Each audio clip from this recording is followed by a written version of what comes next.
శ్రీమన్నారాయణ జయ శ్రీమన్నారాయణ. మీ ఫణి పంతులు.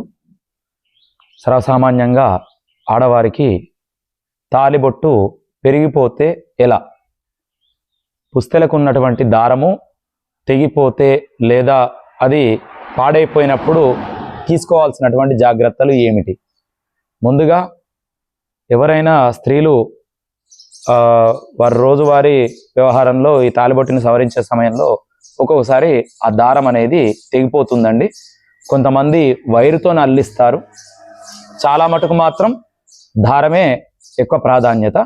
అయితే మరి ఆ దారం పెరిగిపోయి అంటే తెగిపోయినప్పుడు మనము ఏ విధంగా దాన్ని మళ్ళీ సవరించుకొని మళ్ళీ పుస్తెలకు ఎక్కించుకోవాలి, ఆ దారం ఆ పుస్తెల తాడుకి ఎక్కించుకోవాలి అన్నట్లయితే, ముందుగా దీనికి తిదివార నక్షత్రాలు చూసుకోవాలి. ఒకవేళ ఆ విధంగా పెరిగిపోయినట్లయితే మాత్రం వెంటనే పసుపు దారం తీసుకొని దానికి ఒక పసుపు కొమ్ము ఎక్కించి వెంటనే మెళ్ళో వేసుకోవాలి. అది మొదట చేయవలసింది.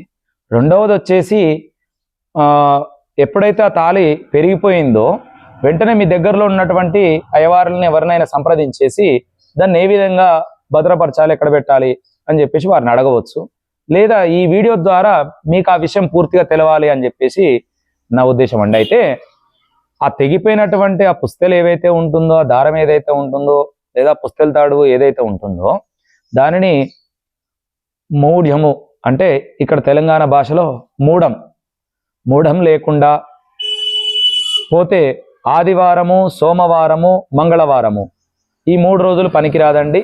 ఇకపోతే శుక్రవారము, శనివారము కూడా పనికిరాదు. కేవలం బుధ బేస్తవారాలలో మాత్రమే. ఈ బుధ బేస్తవారాలలో తిథిని చూసుకోవాలి.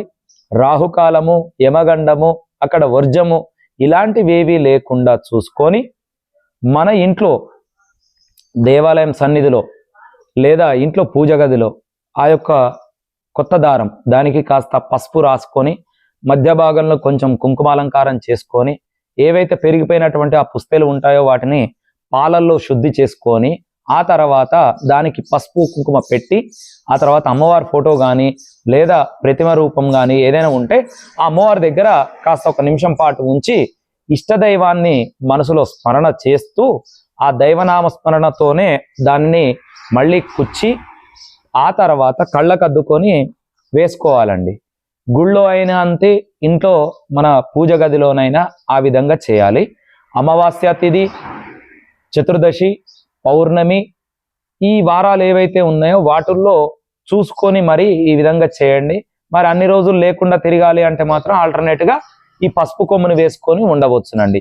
పసుపు కొమ్మును అయితే మాత్రం వెంటనే పెరిగిపోగానే తక్షణమే స్నానం చేసుకొని వెంటనే పసుపు కొమ్ము వేసుకోవాలి. ఈ విధంగా చేస్తే మీకు సౌభాగ్యం కలుగుతుంది. మీకు నచ్చిన విధంగా చేయడం ద్వారా కొన్ని ఇబ్బందులు ఎదుర్కోవాల్సి వస్తుంది. కాబట్టి జాగ్రత్తతో మీరు ఈ పుస్తెలు ఎప్పుడైతే పెరిగిపోవడం జరుగుతుందో ఆ సమయాన మాత్రం ఇలాంటి నియమనిష్టల్ని చూసుకోండి. ఖచ్చితంగా మీకు మంచి సౌభాగ్యం అనేది కలుగుతుందండి.